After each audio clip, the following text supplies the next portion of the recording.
In business, we're always looking for ways to accelerate our journey, ways to invest and get the highest returns, ways to cut costs but still maintain quality and service. There's always someone out there finding that next thing, that next possible strategy that you can do to get to your success faster. One of the things that I'm going to talk about today is, in my opinion, the biggest money hack that you can do right now. Even if you've already, this will make sense in a second, if you've already went away and you're not doing this thing, it's always possible to be able to go back and still do it. Now, this isn't anything fucking groundbreaking. I've not discovered the cure to AIDS or whatever, right? We are talking about staying with your parents. When you first start making money, you get very excited about all the things you can actually go out and do. You can get a new car, you can start traveling better, buy nicer clothes. And one of the other big things that people are always in a real rush to do is to move out and get their first place. Whether that be, a small one-bedroom flat, but it's the first taste of freedom being outside of the family home, or whether they're making big money, they can go and get the penthouse, the big massive house, whatever it is, right? Now, you're getting that all wrong. The cars, yeah, the clothes and all that stuff. And by the way, anything you want to buy, fucking go and buy it. Who am I to tell you? I've made some fucking stupid purchases in my life as well, right? But staying with your parents is one of the best money hacks ever. Now, if you're not fortunate enough to have both your parents, have a relationship with your parents, this goes with staying with friends, flat sharing, anything that makes your cost of living less. Now, it doesn't sound like a significant amount of money when you first think about it. And you're probably thinking just now, if you watch my videos, Richard, you always talk about how you're in the business of making money, not saving money. 100%. This, at first glance, seems like absolute blasphemy when I'm talking about it in terms of how I normally think. But this isn't just saving money. And most of the time, I personally, some of you entrepreneurs out there might be the same, I made my first 100K from my bedroom in my mum and dad's house. Yeah, I was operating a property business, so I was out and about doing viewings, but my bedroom at my mum and dad's house was my office. It was where I played PlayStation, where I slept, where I'd done my work. It was where I spent nearly all of my time. Most of us are in that position before we make the money. Yes, I got to a point where I could go and get a flat and get a house and all that kind of stuff, and I went and done that. But I honestly think that I could have accelerated my growth so much more by staying at home. And let me break it down for you. Okay, so I'm interrupting the video just now, but I want you to give me 30 seconds for me to tell you about an event that's coming up here in Glasgow that I guarantee you is going to be the best investment you have ever made. How cool would it be for you to share a room with 500 other entrepreneurs driven to succeed, sharing the room with 15 different speakers who are experts across a multitude of different industries who are going to show you their skills, their hacks, their secrets to actually go out there and make money in loads of different ways. How you can take a business that you've maybe already started operating and take it from 50K, 60K, wherever you are, and actually explode it into the millions. Loads of people don't actually get the opportunity to have something like that, to go and experience something like that.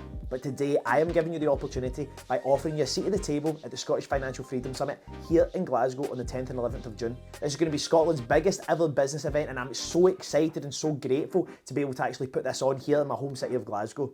An event that I attended in 2018, very similar to this, literally changed my whole life, and I'm sure the Scottish Financial Freedom Summit can do the same for you. Click the card down beside me here, find out some more information about the Scottish Financial Freedom Summit, watch the video, look at the speakers. We've got BBC Dragons, Stars of the Apprentice, people that you can't imagine are going to be here in Glasgow. So when you're in that startup phase in your business especially, every pound, every dollar, every penny matters, right? You're always looking to get stuff done cheaper, find something that's more efficient. Me personally, I was using credit cards and different facilities that I could use to put money into my business. And yeah, that's a big risk, but it worked for me, it paid off, I was willing to take that risk. So if you can save £100, £200, £300, you're gonna go and do it. Now, when I first started, my marketing budget, take that as an example, was between £500 and £1,000 per month. Depending on what I was doing that month, it could float up a little bit higher and lower, but that's what I was putting in there, and that felt like a huge amount of money to me at that time. Now, for the average person renting in Scotland, you're going to be paying between £650, £750 per month in rent. Now, you think £650, £750, that's not too bad. Now, let's mix council tax into it. Depending on your band, that's going to take you up to probably around about £1,000. You're going to take in your energy bills. Nowadays, could be £200, £300, £400 potentially. That's even more money there. And that's just talking about renting. That's not talking about if you own your own home and you want to do work to that house. It's easy and definitely going to happen that you're going to be over £1,000 per month in your costs. And when you think about the average wage, and most people when they go into entrepreneurship are working full time and in a transitional period, the average wage in the UK is £32,000 a year. You take London out of that equation, that's going to bring it down to 27, 28,000 across the UK. So when you think about that £1,000, just call that a square number, per month, it's 12 grand a year. It is a lot of money. Now think about if you knew at the start of the year that you would have £12,000 to invest into your business. How much of a difference do you think that could make to a startup? Just in terms of potentially hiring a VA for a couple of hours a week to help you with your personal scheduling, your emails and answering calls for you, all that kind of stuff. To put money into your marketing, to help build and improve your website, to build social media content, to maybe actually pay for a little office space if you really wanted to. There is so much that you can do with that money by staying at home.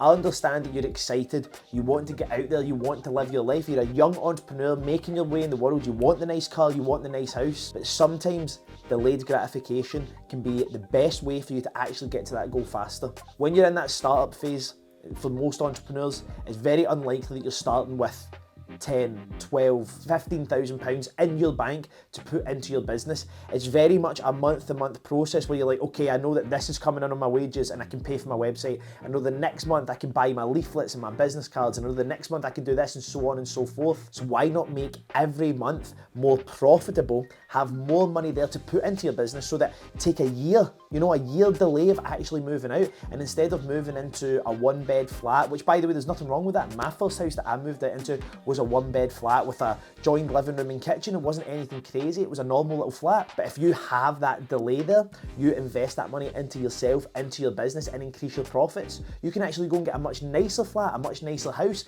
and actually live somewhere that you're probably more motivated to live. Don't leave home if you don't need to. If you want to get out of your family home because it's not a good place for you to be, it's a toxic environment, you don't get on with your parents, yeah, pack up your stuff, head off, work on your business from somewhere else. But if you have a good relationship with the people that you live with, whether that's parents, flat share, uni friends, siblings, whoever it may be, and you can save upwards of £1,000 per month, you're not just saving that to let it sit in the bank in a row, you're saving that to put into your business and grow that organisation faster. That is ultimately going to get you to where you want to be quicker and allow you to have a much nicer house, a much nicer car, much nicer watch, holidays, clothes, all that stuff much quicker.